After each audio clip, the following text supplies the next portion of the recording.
Hi Chef, what are we making today? Today we're making oatmeal. Little Chef, what do we have in our oatmeal today? We have 1/2 cup oatmeal, 1 cup almond milk, 1 tablespoon of honey, 1 teaspoon of lemon juice, 1/4 spoon of cinnamon, bananas, strawberries, blueberries, blackberries.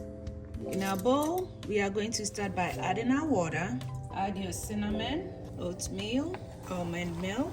Let it keep cooking for the next 5 minutes and you see it bubble. Add lemon juice, add your honey, keep stirring.